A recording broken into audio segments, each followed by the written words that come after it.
Thank you. First of all, I wish again to thank for the organizer for inviting me. I'm very glad to be here also in previous years, and especially to be a speaker here. First time, thank you very much for inviting me. So I'm Dan Feldman. I'm a postdoc in MIT, the robotic lab. This is a joint work with Andrew Sugaya, Cynthia Sang, and Daniela Ras. And it's about di-ary. So this is an iPhone and recently also Android application that you can download for iPhone Store, for example. You can record all your GPS points using your smartphone and then browse the data just as you browse websites in Google by writing which restaurants I visited last year when they met specific peoples and get textual answers. So looks like this. After you wrote the query, for example, where did I last buy books, you get a list of the places that you visited and the time that you visited them. And you also have, essentially, you can have a diary of your life. You can do zoom in, zoom out to specific places, do zoom in, zoom out to specific time frames. And we keep adding features every few days. So essentially, I mean, what we have in mind is that you have kind of auto-biography of your life. So think that you have all this diary of your parents, for example. I mean, every day I receive the filtered version of Einstein diary or whatever, but recently you find a lot of other interesting applications for this kind of data. And amazingly, we couldn't find any other GPS application that have this kind of text in, text out user interface. Even Google, and we have Google Latitude, for example, that collect GPS data from you.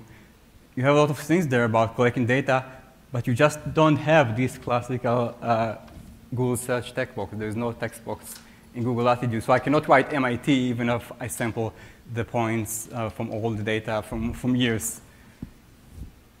So how can you solve this problem? So first of all, the input is GPS points, which mean X, Y, and time.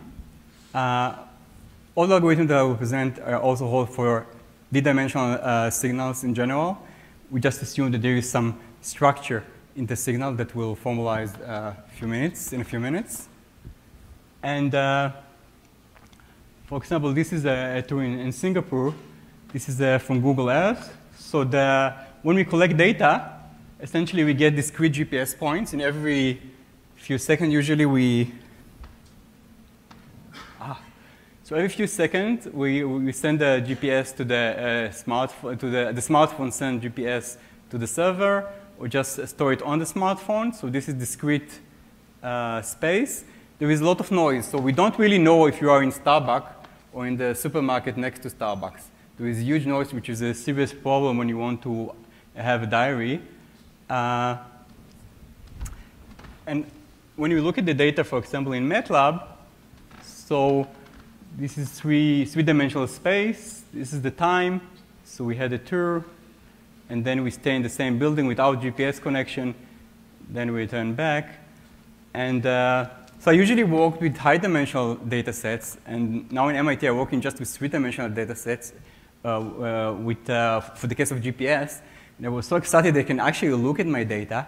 So the reason that you see two colors here is that this is actually a three-dimensional image. And we use the glasses, especially when they're complex functions. It's much easier to use three-dimensional glasses and try to understand what's going on with the glasses. So we usually look at this three-dimensional signal and try to analyze them and understand what is the problem that we're trying to solve.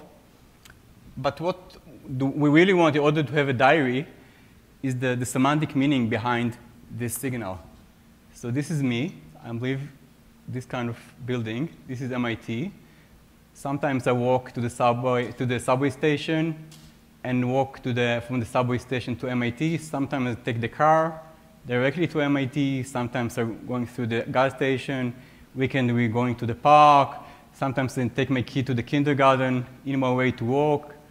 So we have a lot of semantic data. This is very different from this input, or just a set of XY points. So the question is how we can convert all these XY time points to this picture. So The answer is that essentially kind of a database approach. So the input is, again, the XY time, and the output that we store in our system is essentially two tables. All the applications are essentially a function of these two tables. So the first table is just the M location that I usually visited, which correspond to the segments that you see here. So although I collect a lot of GPS points, essentially I'm visiting the same places, unfortunately, most of the time. So there are a lot of data redundancy. So this is the classical location the location that I usually visited. So we have location ID and the point in space. So if it's the same point, this is just a specific location, like home or specific building, and it might be a road. And then the begin point and end point are different. And then there's the trajectory that I actually take. So in specific time, which location I visited.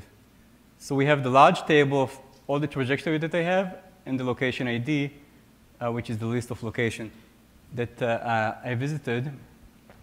And where is the text? We still don't have text. We still can write Starbucks and see when I visited Starbucks. So for this, we use application, what we call reverse gauss sighting. Reverse gauss sighting means I give you XY, and you tell me what you have in this point. So there are several services like Google Maps and MapQuest that provide this service for free. There are a lot of problems. So first of all, we have noise. Again, so if you're at Starbucks, every second that you're in Starbucks, you get different address probably. And also, we have a lot of limitation for Google Maps, something like 2,000 queries per day. But fortunately, again, since my life are not that interesting, with just few queries on just these roads, you can probably analyze most of my GPS points. So we don't really need to run this query on each GPS point, just on the important point, the critical point in the GPS signal. So the question is, what point should we ask Google to interpret and explain, and not just running all these addresses for each point in the GPS signal. So now we still want, even if I visited Starbucks, and I know that I visited Starbucks, the question is, if I want coffee in the search engine, I still want to get Starbucks as answer. So for this, we use the Yelp database, Yelp review database, and we compute the latent semantic analysis. So on this database, so we have connection between Subway and Sandwich, and espresso and coffee and Starbucks. So this is just three-dimensional space. We use much more dimensional space in practice. And then we just throw all this GPS point, the text points, on this world, on this space, and then run just search queries on this space. So even if you write coffee, we return the GPS point where you visited Starbucks. So as expected, I mean, there are better solutions than latent semantic analysis. There is also a problem of dealing with huge databases of like Wikipedia. I won't talk about it now. But the singular values of the LSA are reasonable, and we usually take this number of singular values in order to have a good approximation from this world. So it's not 3, it's about more 6-dimensional space. But we can do much more. So essentially, from the table that I show you, we can just describe every sequences of places that I visit, but by a string. So all these location edges, just a list of alphabets, and then we can run pkzip to compress the signal. So instead of GPS points, we now have location A, location B, location A, location A, location B. So pkzip will be much efficient here.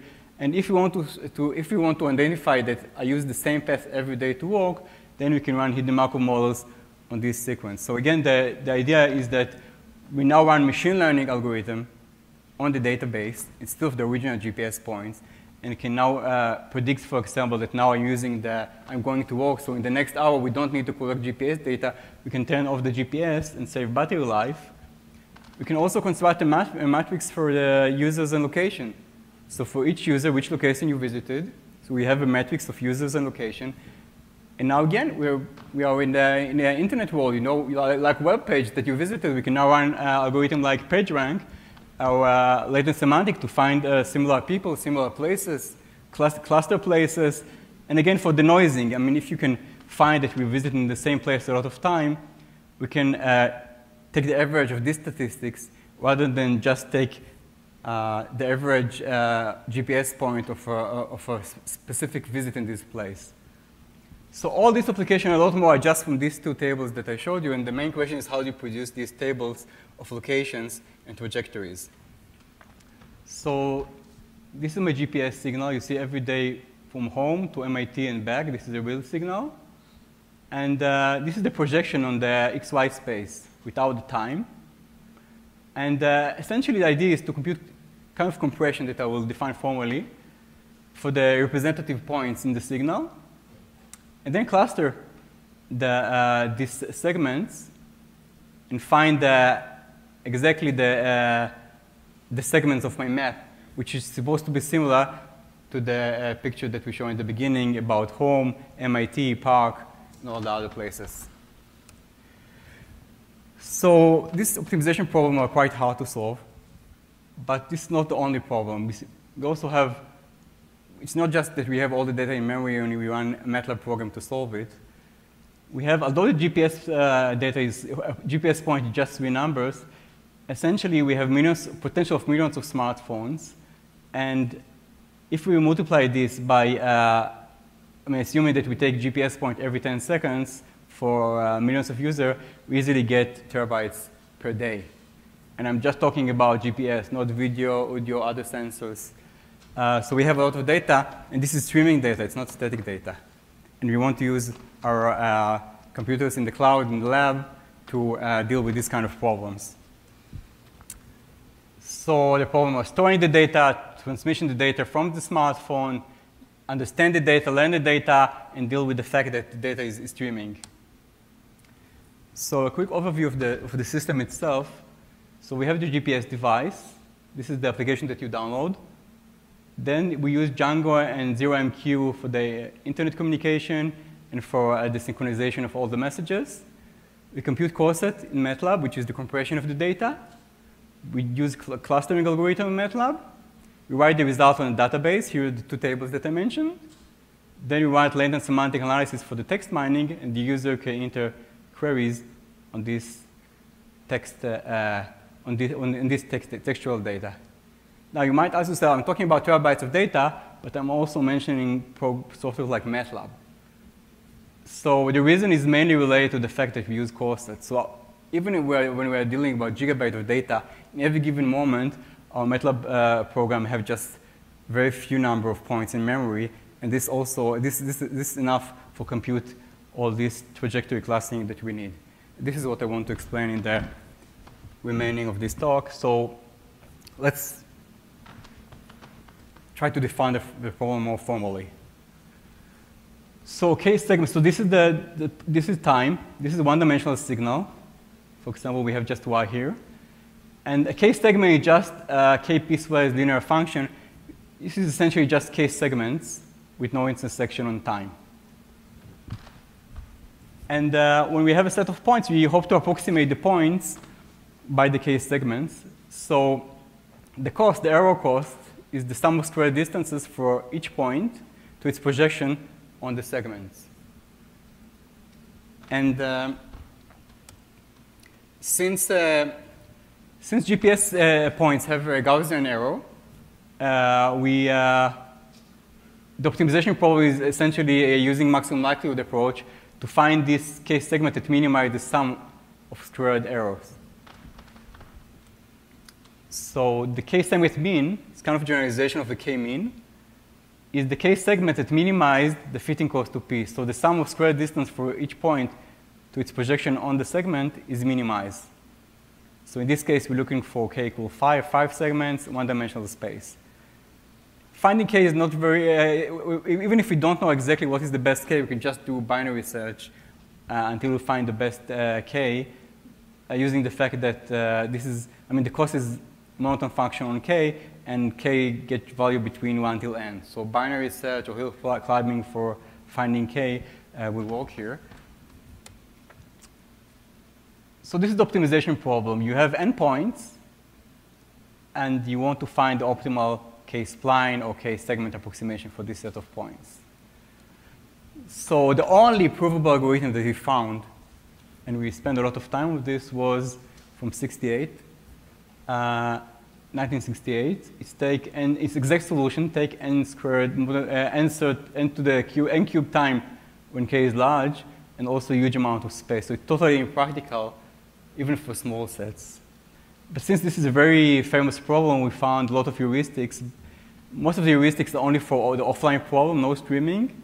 And except one, all of them deal with maximum distance instead of sum of squared distances or even sum of distances, because this is a much easier problem in some sense. The only heuristic that we found compute the connected case segments, and we found it in MATLAB, and we also compare our result to MATLAB. So how we solve this problem more efficiently? So we use a different approach. Instead of, like usually in computer science, we just try to invent better and better algorithms over time. We actually will eventually use this algorithm. But we use it on a very small data set, so n will be extremely small. So for this, we define coset.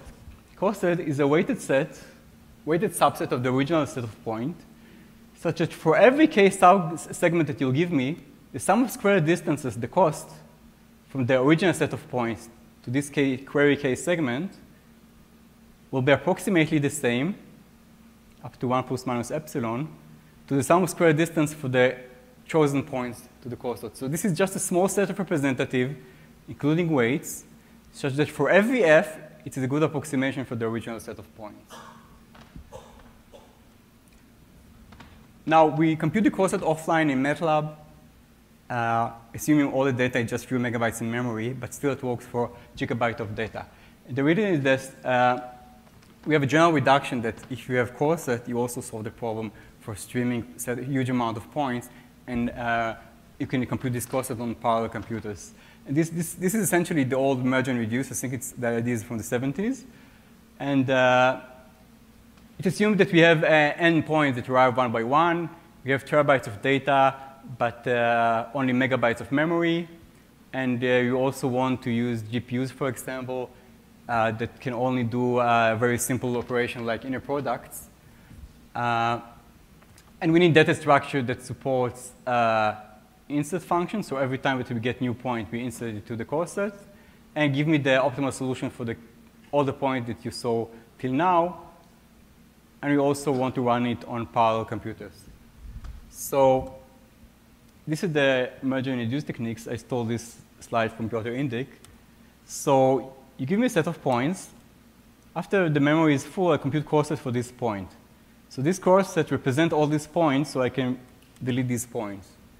Now I give you more points, and now I compress this set of points.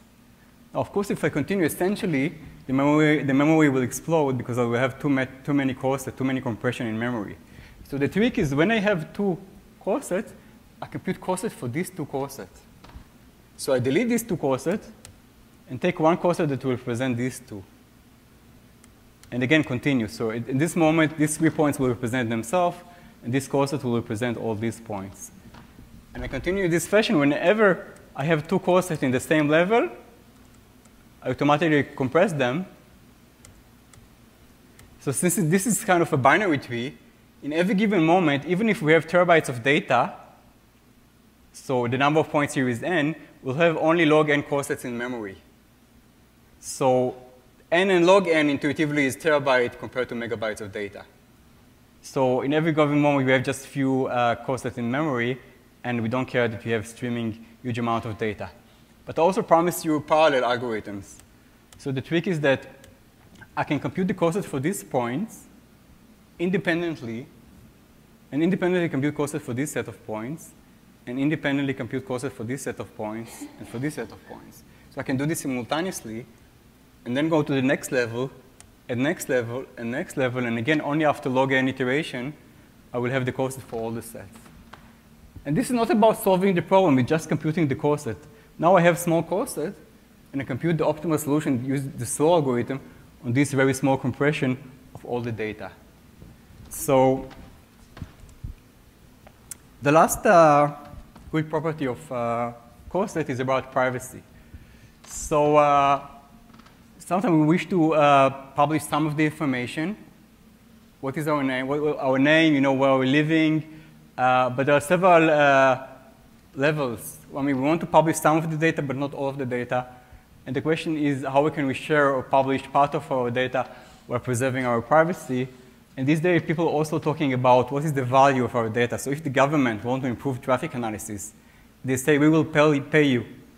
I mean, for example, you will pay less taxes, but you'll give us the information about what the routes you're using every morning. So how much they should offer you, how much you should take. So all these questions seems to have a strong connection to core sets, to this compression that I mentioned. So in a paper we have a few years ago in stock, we used a framework called Differential Privacy, which is a very strong theoretical framework for preserving privacy. It assumes that the attackers learn little information from the data that we published, and we proved that no matter which external databases the attackers has, it won't help him to understand, to have more data that you want him to have. And the main problem with this, with most of the paper that related to this technique, is that you have a limited amount of queries, because every time that you ask queries about the data sets, there is some leakage, and you cannot have too many queries. But the core-set approach that we suggested in this paper is just take the original database, add smart noise with provable privacy preservation, and then send this noisy database to the user.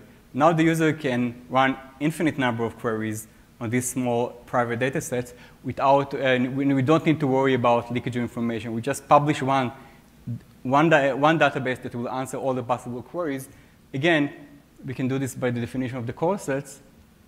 And the question about what is the value of the point, very related to what we call importance on level score, because at least intuitively, I mean, the proofs are quite complicated, but intuitively, if you have a very important point for the core set, for the compression, it means that you have important data. And if you just have the same data as everybody, it means that you're not important for the core set, and also that the value of your data is not that important for understanding the structure or the behavior of the rest of the points. So the only problem with all these ideas is that it's easy to see that we can't have core set for case segment. So why you can't have a core set for case segment? Because assume that these are the input set of points, and you choose all the points except one for the core set. Now I can just give you this query, these case segments, this k equal 4. So this is the query. Now the original cost is more than 0 because this point pays something, but you will say that the cost is 0 because you didn't take this point, right? So you just compute the sum of distances without this point and you get 0. So this is this can't be a cost for any value of epsilon because the truth is more than 0 and you return 0. This is not constant factor approximation for any constant. So how we get rid of this problem? So the trick is that we can actually have exact courses with no error at all, but just taking the two endpoints and write that we actually have all the points in between. So this is not a subset, but two representative points in a different function. So we use this trick, and in our algorithm, we project the points on segments and just take the endpoints of the projected segments and use the fact that all the projected points can be presented just by the two endpoints. So we just remove the assumption that the set C is a subset for the original set of points, and we agree to take projected points on segments which are not part of the input. And then we finally have the following theorem. For every discrete signal of n points in d-dimensional space, we can always compress it to a core set that can be represented only on this number of bits. So this is the dimension of the signal. K is the number of segments that you support, the maximum number of segments. Epsilon is the error. And it's totally independent of n. So even if the signal is huge, the compression is small. It depends only on d, k, and epsilon, not on n. And we can also compute this core set very fast. And using this, the margin-reduced tree that we saw, we can also compute it with very small number, with just log n memory, because we have log n levels. We can compute it in a streaming model, and also in parallel. And again, now we want to solve the k-segment problem. The k-segment mean, we just run the slow algorithm on the small coset. So instead of n to the 3, we get k to the 3, which is independent of n. So for large enough value of n, this is O of n time algorithm to give 1+epsilon approximation for our original problem. And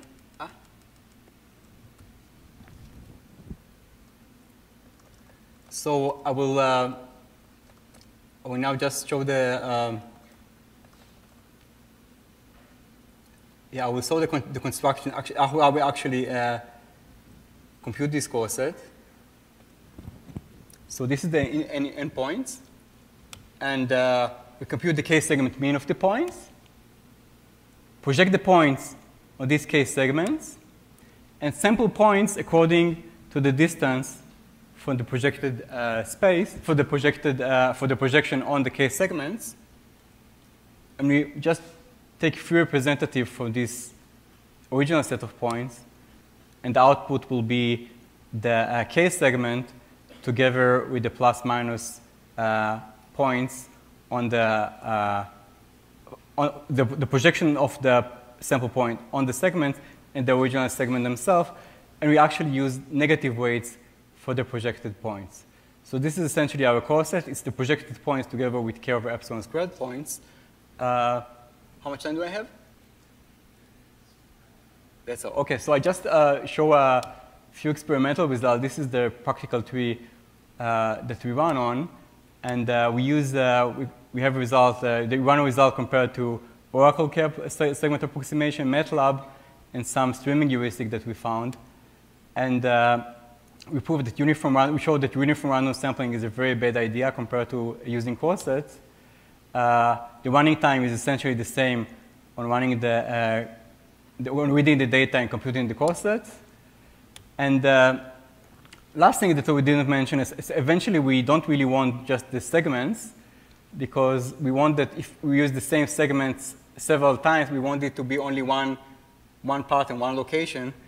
So for this, we essentially define a different problem, which we call the km segment problem, when we want k segments with only m projection segments on the xy place.